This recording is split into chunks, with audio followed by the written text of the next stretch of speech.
Your elevator pitch is the difference between you getting interest in your product or service and not. What's up, guys? This is Philip Sessions, your public speaking and presentations coach. And today I want to talk to you about your elevator pitch because it's an important thing. We do it all the time, whether we're at a networking event, whether we're presenting in front of people, whether we're speaking in front of people, or we're on social media, and also just talking about our business in general to people. We want to give a quick, short summary of what it is that we do.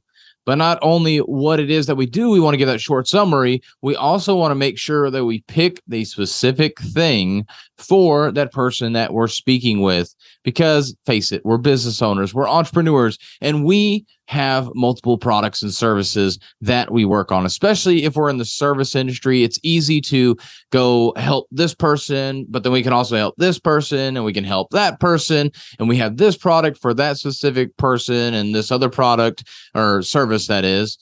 I mean, it could be kind of a product as well in there, but our products or our services really can change dependent on the person that we're talking to. And a lot of times what I see a lot of people guilty of when they go to a networking event or they start talking about their business is the fact that they talk about every individual product or service, or they mention multiple products and services. And so that's the first thing. We want to make sure when we do this elevator pitch that, of course, we let the person know about us, but more importantly, we talk about one product or service. And we have to make sure that we talk about the one that's going to be most fitting for the person that we're speaking to. So how in the world do you do that? You're here at this networking event. You literally just came up and shook their hand and said, "Hey, my name is Philip. What's your name?" And so how do you actually get to know what it is that they do so you can make sure that you present the right product or service to them?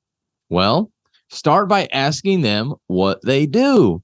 Talk about them first, because what you do is you get them to open up about who they are, what they do, and you can start tying connections in there that, hey, is this a person that I can work with, that I can help, or is this a person that I need to go refer them to somebody else because they would be better for that person? And it could be somebody that's technically a competitor for you, or it could be a person that you know that you've networked with before that would be a great connection for them and a potential referral for them as well. So you want to do this so you can get to learn about them first. So that way, when it's your time to pitch yourself and present about yourself, you can present in a way that makes you look even better, because you are trying to give to them. You're showing them that you are a perfect solution for them. And this is not being manipulative. This is being smart about it, because as a business owner and an entrepreneur, you are constantly talking to different people. So you want to make sure that you're speaking to them in the manner that they need to be spoken to. So that's really, I would say, the two things that you need to do when it comes to your elevator pitch. One, talk about one product or service, just one. You don't want to talk about multiple. You want to make sure you stick with one. And then two, you want to make sure that you ask them first. But why is this? Besides what I said with the getting to know them first and being able to talk with them specifically, when you talk about that one product or service, it leaves them where they're not confused also. Because if you talk about, oh, I have this product and that product and that product, I help this person and that person and that person, we get it. Your product, your service is something that can help multiple people. But it's confusing for me as a consumer. It's confusing for me as somebody that's just getting to know you about what exactly it is that you can do. But if you pinpoint one thing in one person that you can help, or one group of people that you can help, don't say realtors and financial advisors and fitness people and so on and so forth, and mention all these different groups, because then it's just so broad. It's just, it's like vanilla ice cream. Like, cool, everybody likes vanilla ice cream, but it's nothing anybody's like, oh man, I just love vanilla ice cream. And I've never personally heard anybody that just rants and raves about vanilla ice cream. Maybe Rocky Road or something like that, where you've got a lot of extra stuff in there. They're going to rant and rave about that, but not everybody's going to like that. Or my typical example I use is pistachio ice cream. I would say most people are going to say, oh, get that pistachio out of my way.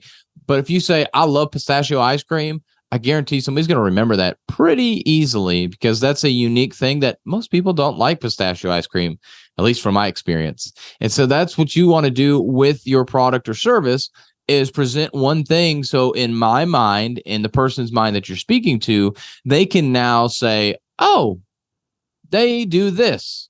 They have this kind of product. This is who they help. It's one person, one product, one service, whatever that may be. If you're a product or service-based business and you share that one thing and that one audience that you help and the one thing you help with, you don't talk about the 10 things that you help with. It's all about simplicity, because through simplicity, people can remember about you.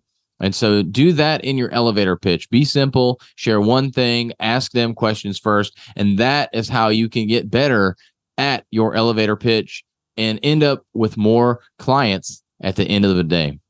So if this was helpful for you, make sure that you leave a comment below. Reach out if you have any questions, if you want to hear any other topics, and make sure we talked about this in this week's guest episode. So go back. It'll be in the comments to let you know where that video is at. But we went into a lot more detail on this video as well. So go check that out.